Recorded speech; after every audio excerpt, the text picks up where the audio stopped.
Ils sont une trentaine de délégués syndicaux et du personnel du secteur de la sécurité privée et du gardiennage qui renforcent leurs capacités en technique de négociation collective.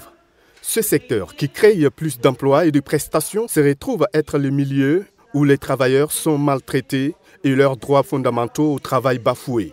Cet atelier de formation va donc permettre aux participants de bien préparer les négociations avec le gouvernement sur la convention collective. Comme vous le saviez, il y a une convention, un projet de convention qui a été élaboré et le ministère de la fonction publique a procédé au lancement.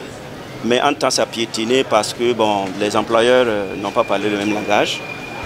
Et en temps aussi, il y a le Covid qui est passé par là. Donc ça fait que, en tout cas, c'était un stand-by. Et aujourd'hui, indépendamment de la convention qui était proposée par les travailleurs, les employeurs aujourd'hui aussi ont proposé leur convention. Voilà, donc le BIT a estimé que dans ces conditions-là, il y a un engouement, donc il fallait recruter un consultant pour essayer de consolider ces deux conventions-là et pour avoir un document consensuel pour que nous puissions aller à la négociation.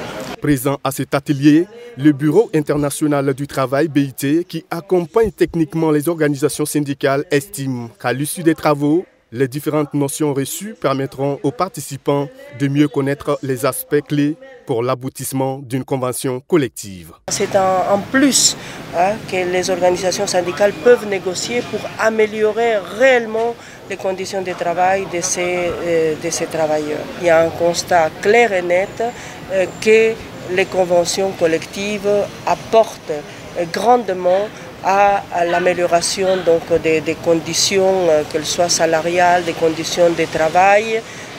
Donc là où il y a des conventions collectives, il est clair que le niveau de travail décent augmente nécessairement. Pour rappel, cet atelier de formation initié par l'unité d'action syndicale et le Bureau international du travail se tient du 13 au 16 juillet 2022 à Ouagadougou.